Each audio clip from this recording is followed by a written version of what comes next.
Got some important cutscenes before we get out of here, looks like. You still thinking about what the scientists told us?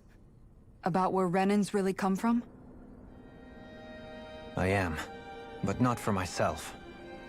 You're worried about the future of the Renan people. The fact that our people have been the same this whole time will only give the Dahnans further reason to resent us. But you still intend to confront this truth head-on, don't you? Well, I did declare that I would live my life for the living, and not the dead. Even as I dream of retirement, I shall remain dedicated to the cause. I'm sure you'll do great. Now that I think about it, I don't believe I've ever heard you criticize or reproach us Renans even once. I'm no saint. I have skeletons in my closet too. There was definitely a time when I hated Renans for who they were. I hated them just for being Renan. But you changed that, Dohalim. You gave me an opportunity to see them in a different light. Thanks to your reforms, we were able to stand next to Renans not as slaves, but as equals for the first time in our lives. Of course, I'm sure there were some Renans who still hated us on the inside. But we knew that not all of you were like that. There were those of you who were good, and that was a start. When it comes down to it, Renans are just people. They can be good or bad, just like Dahnans. That is, in essence, the heart of your approach, isn't it? That we're all people. Yeah, it is. When you can pull someone aside and talk to them one-on-one, then you have the chance to come to an understanding. But as soon as you stereotype, that chance goes away, and you stop thinking of them as people that you can relate to. I understand what you're saying, but we're talking about massive numbers of Renans and Dahnans alike. Realistically speaking, surely they won't all be able to get along. Even if we end up butting heads with one person, maybe we'll find better luck among their friends. If we can build a society that works like that, that'll be something worth nurturing and protecting. So you wish for people to form real bonds and do away with the hierarchy outright? To deal with one another as humans, and nothing more? That's the ideal future you hope to see when this is all over? Yes, I do. I think it would make for a fine tribute to my brother's legacy. Though, that said, I would be doing it for the people of the future first and foremost. Do you still plan to return to Lenegis when this is over? Indeed I do. I don't know whether I'll be able to reside in Lenegis proper, however. My first order of business may be to find somewhere to live. You'll always have a home in Menancia, you know. As I shall ever keep in mind. Well, if you ever need a helping hand, don't hesitate to come get me. I'll always be there for you, Doe. Did you just... Never mind. Thank you, Kisara. I appreciate your patience as I work all this out. Don't even mention it. And really, when you think about it, now that we know the two of us aren't so different after all, don't you think that brings down a barrier that used to be between us? You know, I hadn't actually thought of it that way before. But I do like the sound of it. Yeah, I think I do too.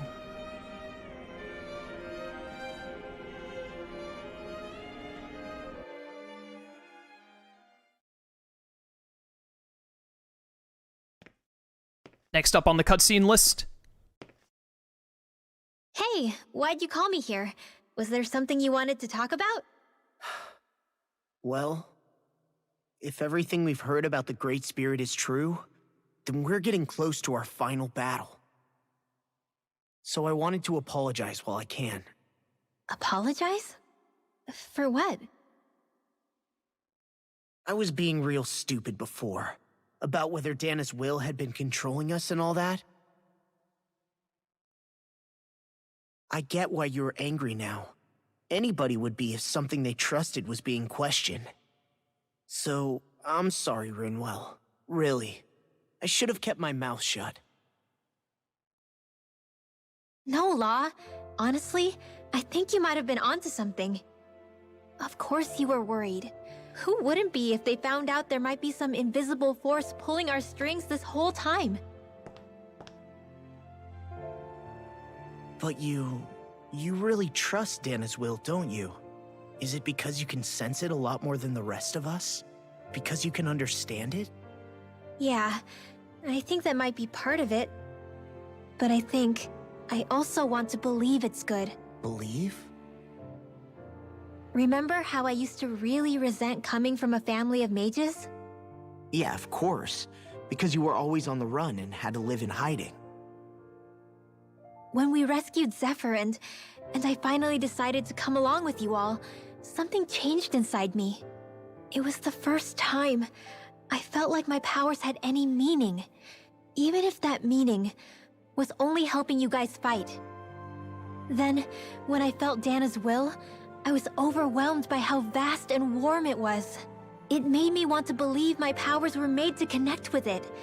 It made me believe I had a bigger purpose. So that's why you hope it doesn't turn out to be bad. You almost need it to be kind. Yeah.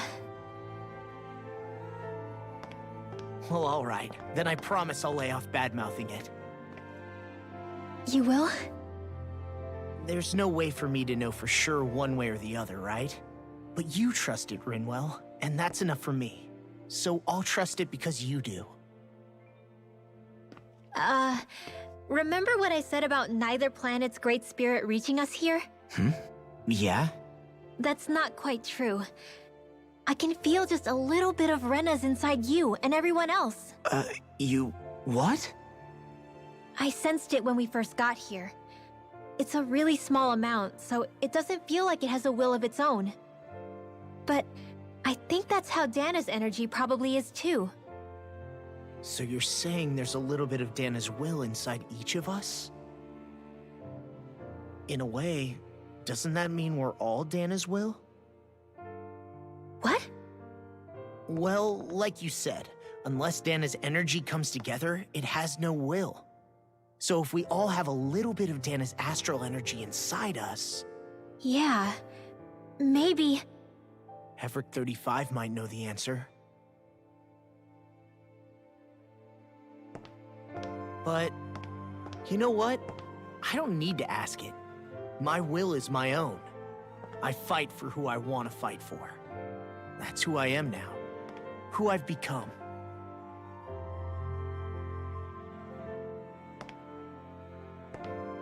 So thanks, Rinwell, for sharing that with me. Ah.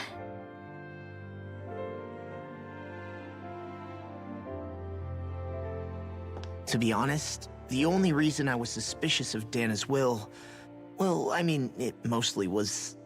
I feel like you and I had grown apart lately, and I was worried it was because... Huh? Never mind. Nothing. Just forget about it. Huh? No, what were you saying? Saying? I don't remember Come saying on. anything. Now you won't tell me what you were thinking? No, that's not what I'm saying. Then spit it out already.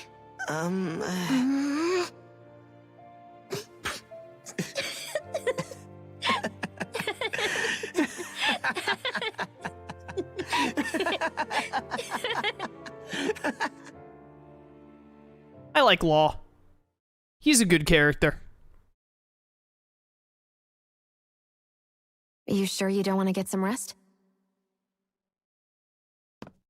I can't. I've got too much on my mind. Especially knowing how close our last battle is. How are you doing, Xion? Same as you, still trying to absorb everything.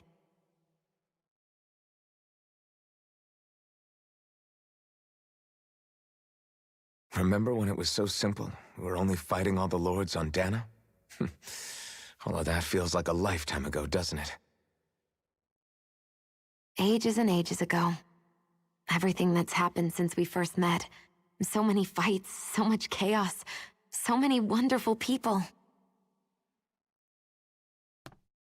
If I hadn't run into you that day, well, I wouldn't have met all of you. I never would have held the blazing sword or looked for something more. I wouldn't have my memories back. I'd still be a faceless slave, like as not long dead.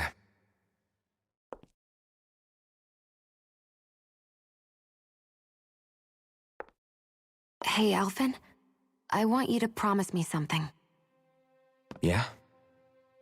If we can't find the Renas Alma, there's something I want you to do.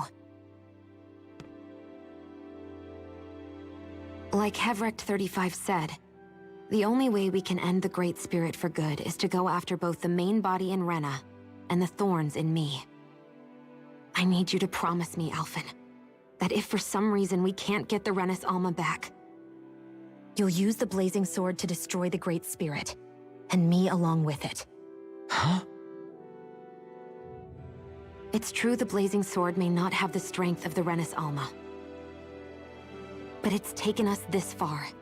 It's slain lords and beasts. At the very least, it has to be worth a try. You can't be serious. Have you forgotten everything that Listen, we've... the Great Spirit isn't just our problem. It's a threat to our entire world. Renans and Dahnans alike. We don't know what's going to happen when we face it, but we need to be prepared for anything. We can't second-guess ourselves when the time comes. I promise you, I'm not planning on going anywhere. I'm prepared to fight with absolutely everything I've got. But if it comes down to it, I need you to be prepared too.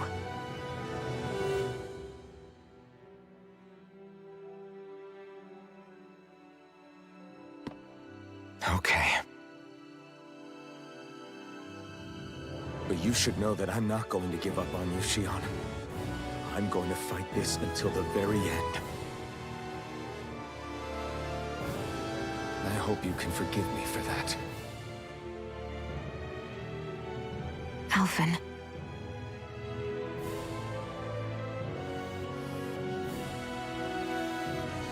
Okay, I understand. And I'll forgive you.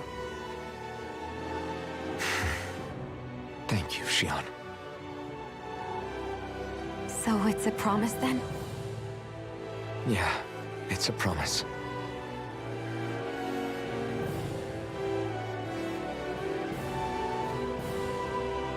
Just kiss I remember already! how I felt the first time you touched me. Hmm? My thorns made any contact a mistake no one would ever make twice. After they'd seen what could happen, fear would always linger behind their eyes. In my entire life, I never had someone willingly reach out to me. But when you reached out to me and gently took my hand, you didn't react at all. It was so easy for you. I don't have words for the shock I felt in that moment. That's because I couldn't feel pain back then. Even once you could, though, you still chose to keep reaching out to me. And when you did, I felt this warmth that I had never known before.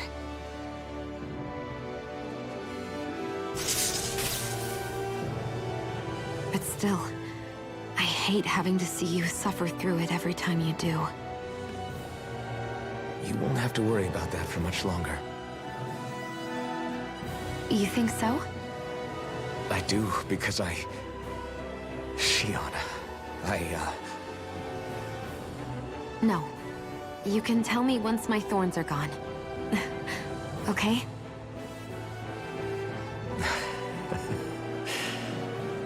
Yeah. Okay.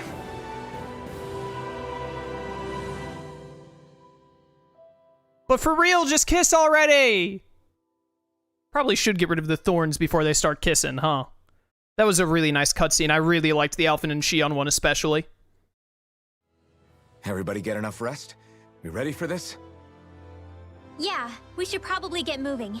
Agreed. Can't stand around waiting all day. Our task is relatively straightforward.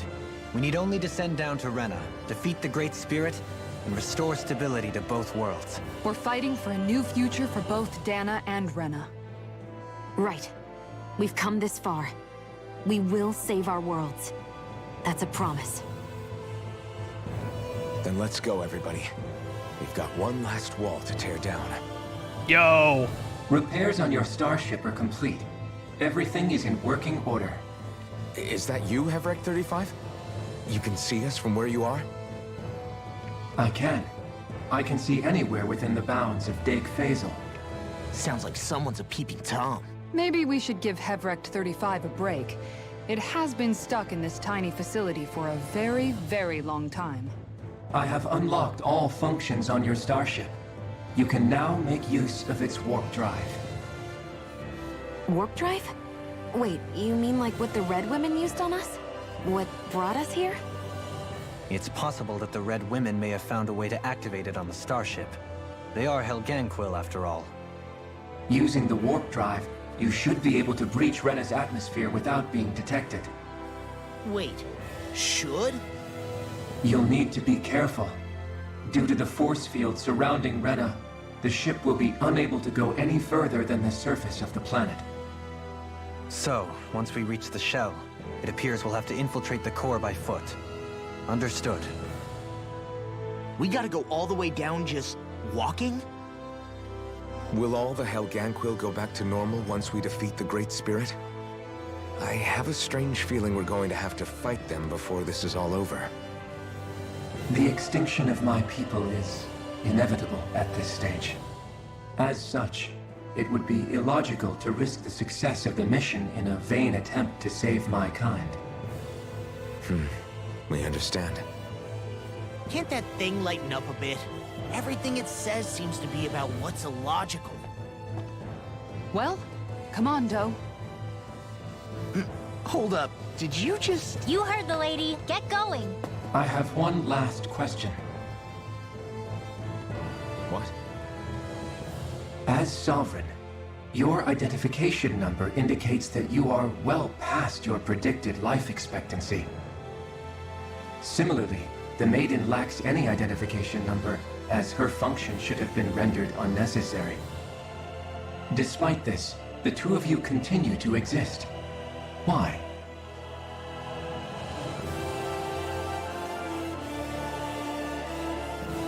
We exist because others have entrusted this to us.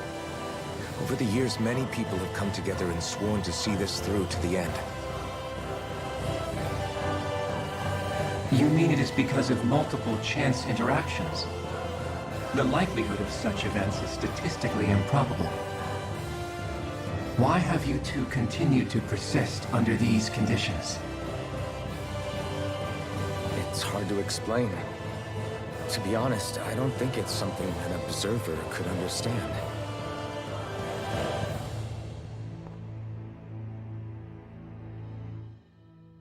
All right, time to get back on the Fall Knights. It's, you know, emotions that defy reason. Or whatnot, from Tales of Berseria. I do love that you have all the cutscenes where the characters are broken to pairs. They do that a lot in Tales of. I remember specifically they do it in Xillia. I think it's, is it Rowan and Leia? I think it's Rowan, Leia, and then Alvin and Elise, and then Jude and Mila all have a scene together near the very end of the game. And then in Berseria, they don't have like a cutscene, but all of the 6 main cast members have a skit with one another. I think Velvet and Mogulu have a skit together, and then Aizen and Laphicet have a really nice skit together when you're going through the final dungeon about being Malakim who will outlive the others and whatnot. And I think Eleanor and Rokuro had a skit together that I remember liking a lot. I don't remember it as clearly as Aizen and Laphicet's though. But really good stuff. I love when the Tales of games get that last moment of character interaction. So we should be able to go back to Dahna now. I'm just not sure. I do want to check. I know that we're going to get some side... Oh, we have a side quest in Ulzebek, actually, which is interesting. This Navira Snow Plains quest is the really difficult one that we can't do yet. Same for the Tatail Plains and Mount Daira. This is the book thing. I'm wondering if we're going to get any last-second side quests we can do. Let's get this cutscene and then see. Take off for Rena. So it's going to make me go to Rena first. Honestly, we might just do Rena. we might just, even if side quests do open, I'm really thinking we might just do Rena to finish the main story and then finish all of the side quest stuff in the post-game, because we're gonna have to do side quests in the post-game anyways. There are some side quests that are just purely only in the post-game, like the post-game dungeon, for instance, and some side quests that we're just not high enough level for. So, you know, let's take off for Rena and then see how I'm feeling.